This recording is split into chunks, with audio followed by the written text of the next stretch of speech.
আসসালামু আলাইকুম, সবাইকে শুভেচ্ছা জানাচ্ছি আরো একটি নতুন ভিডিওতে। সুপ্রিয় দর্শক, যে আশঙ্কা করছিলাম প্রাইমারির পরীক্ষাকে কেন্দ্র করে বিশাল একটা বাণিজ্য হবে, সেরকম একটি বাণিজ্য আমাদের চোখে পড়লো। আমি বাসায় আসছি, তো বাসায় আসতে আসতে একটি ভিডিও আমার চোখের সামনে পড়লো, যেখানে লাইভে একজন ভাই দেখাচ্ছে একজন প্রতারককে, যে নাকি 23 লক্ষ টাকায় তার বোনকে চাকরি পাইয়ে দেওয়ার জন্য আসছিল। তো অভিনব কায়দায় সে কীভাবে ডিভাইস কানের ভিতরে স্থাপন করবে এবং সেই ডিভাইস অপারেশনের মাধ্যমে তার কানের ভিতরে স্থাপন করা হবে এবং অপারেশনের মাধ্যমে সেটা অপসারণ করতে হবে। বুঝতে পারছেন আসলে প্রতারণার লেভেলটা কোথায় নিয়ে গেছে। এই যাকে দেখছেন এই ভদ্রলোকের নাম বহুরূপী নাম, এনার নাম সবুজ, এনার নাম কি জেবিন না জীবন না কি না জিয়র রহমান, আসলে সঠিকভাবে বোঝা যাচ্ছে না। চাকরি দেওয়ার কথা বলে এই ব্যক্তি চাকরি দেওয়ার কথা বলে এসে আমার কাছে দাবি করেছে 23 লক্ষ টাকা। 23 লক্ষ টাকা দিলে ইনি আমার বোনকে চাকরি দিবেন। আসলে অনুসন্ধানী সাংবাদিকতা করতে গেলে অনেক কিছু আমাদের কৌশল অবলম্বন করতে হয়, সেভাবেই আসলে আমরা চকটা এঁকেছিলাম।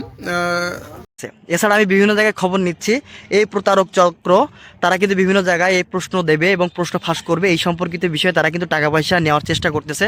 কোথাও 3 লাখ, কোথাও 10 লাখ। আমি আপনাদেরকে একটি ভিডিও আপনাদেরকে দেখাই দিব, হয়তো আপনারা দেখতে পাবেন।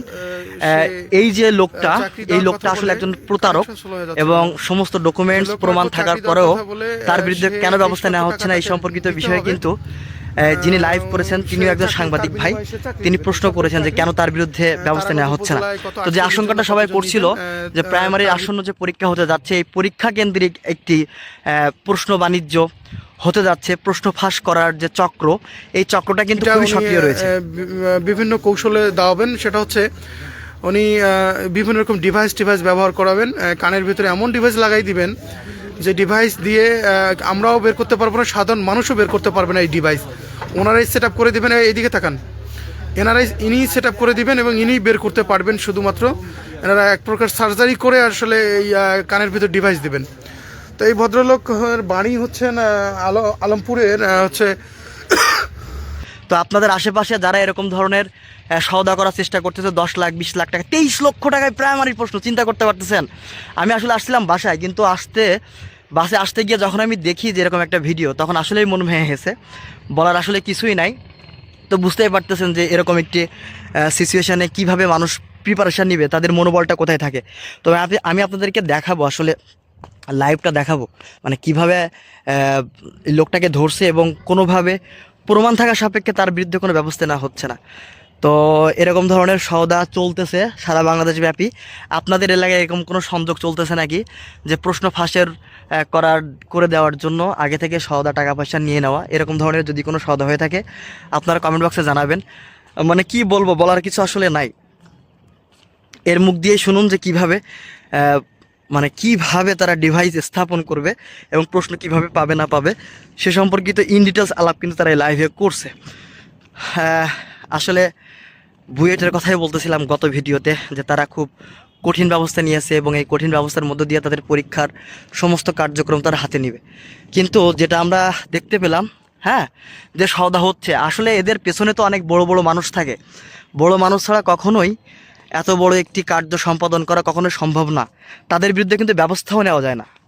কীভাবে ব্যবস্থা নেবেন আপনি? যদি বড় মানুষ বা বড় লোক যদি এর পেছনে থাকে, কোনোভাবে আপনি তাদের সাথে পেরে উঠবেন না।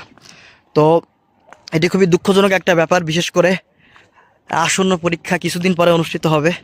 এই পরীক্ষা ইতিমধ্যে সওদা শুরু হয়ে গেছে। তো এর আগেও একটি পরীক্ষা স্থগিত হয়েছে, আপনারা জানেন যে পোস্ট ফাঁসের অভিযোগে। তা আবারও যদি এরকম একটা আশঙ্কা থাকে, তাহলে কিন্তু সর্বশেষ যে চাকরির বাজার, সেটি কিন্তু একেবারে সংকুচিত হয়ে যাবে। এবং বিশেষ করে আমি বারবারই বলি যে উপজেলা কেন্দ্রিক যে পরীক্ষাগুলো হয়, এই পরীক্ষাগুলোতে যারা নেয় তারা হলো ডাকাত। এরা বিভিন্নভাবে লোকদেরকে ঠকায়, বুঝতে পারছেন? লোকদেরকে ঠকায়, মানুষদেরকে প্রতারণা করে তাদের সর্বস্ব লুট করে নেয়। 23 লক্ষ টাকা দিয়ে আমি কেন ভাই প্রাইমারি চাকরি নিতে যাব? আমার তো খেয়ে দেয় কাজ নেই। আমার যদি সম্ভব হয় আমি 23 লক্ষ টাকা দিয়ে ব্যবসা করব, তারপর আমি এই প্রশ্ন ফাঁসের সাথে তো ভাই জড়িত হব না। তো এরকম ধরনের ব্যবস্থা যারা আপনারা দেখতেছেন, এদের বিরুদ্ধে আসলে ব্যবস্থা নেন, এদের বিরুদ্ধে কথা বলেন। আমি আপনাদেরকে ভিডিওটা দেখাবো, মাঝে মাঝে দেখার চেষ্টা করবো। আমি আসছি আমার গ্রামে, আপনারা দেখতে পাচ্ছেন এটা আমার গ্রাম। আমি এখন রয়েছি কপোতাক্ষ নদীর সাইডে। তো আমি এখানে এই ভিডিওটা আমি ভাবলাম করে ফেলি, কারণ সময় আসলে নেই। তো আপনারা ভিডিওটা দেখতে থাকুন। ধন্যবাদ সবাইকে। আসসালামু আলাইকুম।